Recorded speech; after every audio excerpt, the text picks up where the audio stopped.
क्रियान्वयन कैसे, तो हम उस पर जाते हैं अकादमिक योजना पर। बहुत इंपॉर्टेंट है क्योंकि अकादमिक ग्रुप है हमारा, तो अकादमिक योजना पर चर्चा करते हैं कि अकादमिक योजना हम किस तरह से निर्माण करें, किन किन बिंदुओं को उसमें समावेश करें, कैसे शिक्षकों को अकादमिक योजना में सहयोग करें। हम अपने सुपरविजन में जाते हैं तो सुपरविजन में भी एक बिंदु आता है कि क्या प्रधान अध्यापक द्वारा या शिक्षक साथियों द्वारा योजना निर्माण किया गया है, निपुण विद्यालय के लिए योजना निर्माण किया गया है।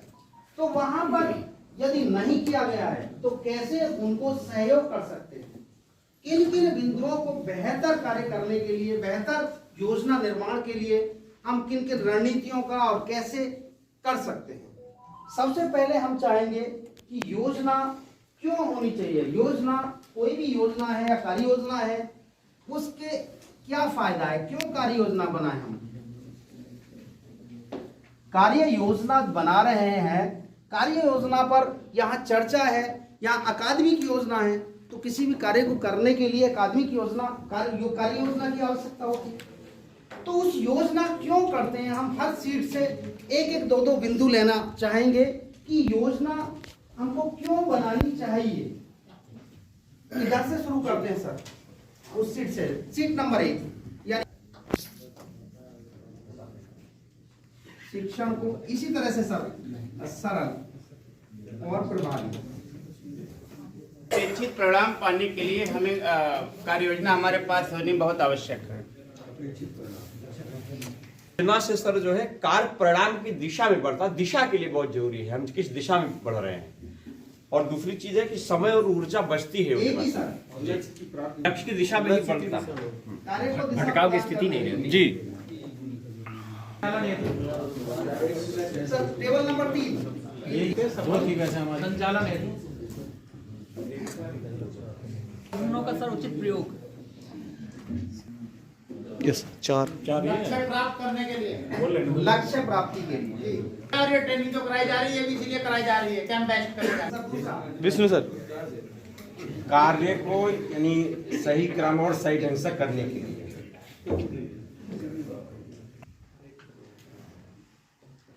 और सर टेबल नंबर नेक्स्ट। योजना का निर्माण हम करते हैं, इसलिए भी कर सकते हैं क्योंकि आने वाली जो भी अगर घटनाएं होती है समय पे उनका हम समय रहते निदान कर देते हैं के लिए। दूसरा सर, सीखने की प्रक्रिया आसान हो जाती है। सर आ गया ये पॉइंट, उनको ना देखें, कक्षा को व्यवस्थित करने हैं तो। और नेक्स्ट सर, ये है कि एक जब हम कोई कार्य योजना बनाते हैं तो हमारा एक लक्ष्य निर्धारित होता है और अब वो लक्ष्य ससमय प्राप्त, लक्ष्य और ससमय प्राप्त किया जाता समय भी आ गया, है। समय तीसरा उसमें है कि जो नवीन हमारी योजनाएं आती हैं, शिक्षण पद्धतियां आती हैं या टेक्निक्स आती है, उनको हम अपना धरातल पर कैसे लागू करें, इसके लिए कार्य योजना का निर्माण किया जाता है।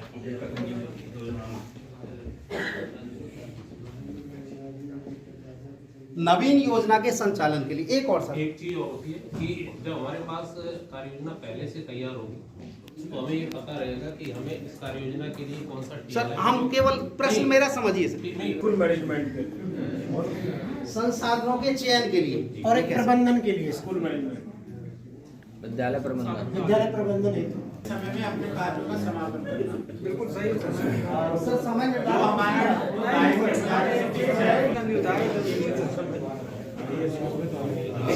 घूमने भी जा रहे हैं तो हम एक योजना निर्माण करते हैं।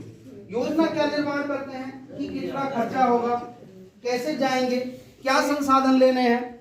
ये सर इसको ऐसे भी कह सकते हैं कि कार्य योजना से हमको निर्णय लेने में भी निर्णय लेना, बिल्कुल बिल्कुल ये बिंदु बहुत है, बहुत अच्छा है। निर्णय ले सकते हैं, आसानी हो सकती है निर्णय लेना। इसके लिए साथ ही कार्यों का एक रूपरेखा बनती है सर, कार्यों का ब्लूप्रिंट रहता है, वितरण, बंटवारा, कार्य विभाजन।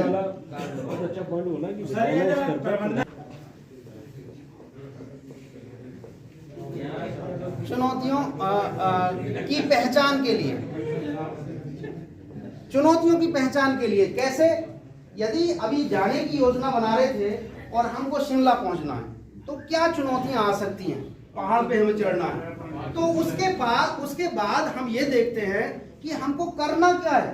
तो वहां पर हम अपनी स्ट्रेंथ पर आते हैं कि किस तरह से हम इस पे किसी पर्वत पर चढ़ना है या इस बर्फ में रहना है। तो हमें क्या क्या हमारी स्ट्रेंथ है, कौन कौन सह सकता है। हो सकता है कि सर उस कठिनाई जो आएंगी उसको सह लें और मैं ना सह सकूं। तो उसके लिए क्या जरूरतें हैं, जरूरतों का निर्धारण, संसाधनों का चयन, उसके लिए तो इस तरह से हम आए। तो बहुत सारी चीजें, अब एक योजना हम जाने की आने की कह रहे हैं, छोटी सी योजना। और या जो हमारी शिक्षा है, शिक्षा के राष्ट्र निर्माण, जो सृजनात्मक और विकासात्मक प्रगति जो है राष्ट्र की इसी पार्टी की है, उसके निर्माण पर लगे हुए हैं। तो हमें योजना में किन किन बिंदुओं को समायोजित करना होगा, कैसे योजना बनाना होगा, विद्यालय के सफल संचालन के लिए, लक्ष्य के लिए, मिशन के लिए हमको योजना कैसे बनानी है, इन पर यहाँ चर्चा करनी है। कि हम विद्यालय में जा रहे हैं तो शिक्षकों को जो हमारी योजना है, जो कार्य योजना है, निपुण योजना है, उसमें हम कैसे सहयोग कर सकते हैं। साथ ही हम अपनी ब्लॉक की योजना बना रहे हैं, ब्लॉक की अकादमिक योजना, संकुल की अकादमिक योजना बना रहे हैं। तो किन बिंदुओं को ध्यान रखना होगा हमें और कैसे बेहतर बना सकते हैं, इस पर हम चर्चा कि हम अपनी अकादमिक कक्षों को अपनी स्वीकार्यता के लिए लोग हमसे कहने लगे कि आइए हमें भी बताइए कुछ, किस तरह से हम उनकी सहायता कर सकते हैं। तो इन पर चर्चा करेंगे कि एक अच्छी अकादमिक योजना हम कैसे बना पाए। देखिए, जो कहा गया है कि हमारे जो दुनिया में 4 तरह के लोग हैं। एक तो ये होता है कि वो सपने देखते हैं, यानी कि उनके पास लक्ष्य होता है लेकिन योजना नहीं। एक होते हैं कि जिनके पास योजना होती है लेकिन स्पष्ट लक्ष्य नहीं होता। एक ऐसे होते हैं जिनके पास ना योजना होती है ना लक्ष्य होता है। और एक जो चौथे प्रकार के होते हैं जिनके पास लक्ष्य, स्पष्ट लक्ष्य होता है और उनकी योजना भी स्पष्ट होती है। तो हमें उस दृष्टि में से उस बिंदु पर आना है कि हमारे लक्ष्य स्पष्ट हैं यदि हम, तो कैसे बेहतर कार्य योजना बना पाए विद्यालय के लिए, ब्लॉक के लिए और अपने पूरे ग्रुप टीम के लिए, नेतृत्व के लिए।